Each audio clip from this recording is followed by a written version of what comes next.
najisun. Huwa sadiqun bil kharijil mu'tadi kal bauli wal ghaidi wa bin nadiri kadami wal kalbi lal maniyah min adami aw hayawani ghaira kalbin kalbin sama tawallada min huma aw min ahadihima ma'a hayawani zahiri wa kharaja bima'i'at wa kullu mustasallimu la tahilatu al-masadu walaysa najisun dan mutanajjisu yakuru bil ghasli wa fi ba'dil musli wa kullu ma yakhraja yakhruju bil lafzi wa isqatu ma dan bermula tiap-tiap benda yang cair yang keluar dia benda cair daripada dua jalan itu najis. Bermula dengan najis itu yang benar dengan keluar yang sengaja seperti kencing dan berak, dan yang keluar dengan tidak sengaja seperti darah dan nanah, kecuali mani daripada Adam atau hewan-hewan selain anjing dan babi, dan barang-barang yang dipelai ia barang daripada keduanya anjing dan babi, atau daripada salah satu keduanya anjing dan babi beserta hewan-hewan yang suci.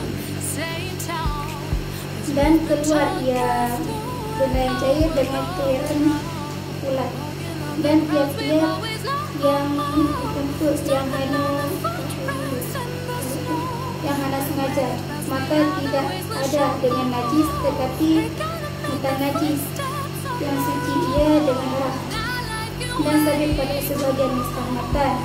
Dan bermula tiap-tiap barang yang keluar ia barang dengan lafaz mubarak. Kesimpulan tentang yang membacakan benda-benda yang cair. Benda-benda yang cair yang keluar dari dua jalan itu najis. Seperti kalau yang dengan sengaja kencing dan berak itu bernajis, dan yang contoh yang hana sengaja seperti darah dan nanah.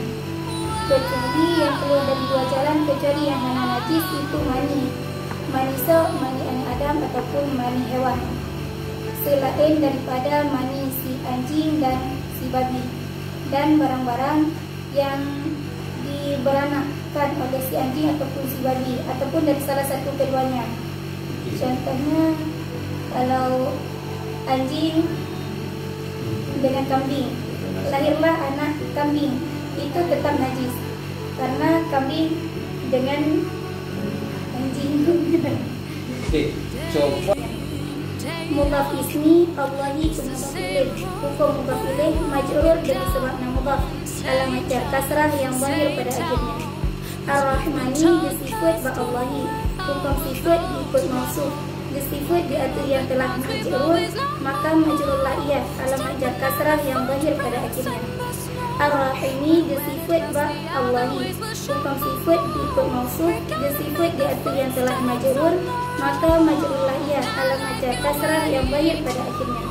Jumlah jar beserta majrur, buku ta'alluq ba fi'il yang kagubah ditudiji abtadi'u hadal kitabi bi bismillahirrahmanirrahim.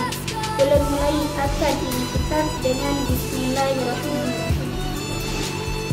Seperti dan resmi jadi bi ismi man karena agak buku ringkas bismi. Itu hamzah apa namanya?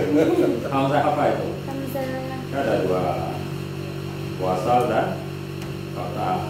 Hamzah wasal bisa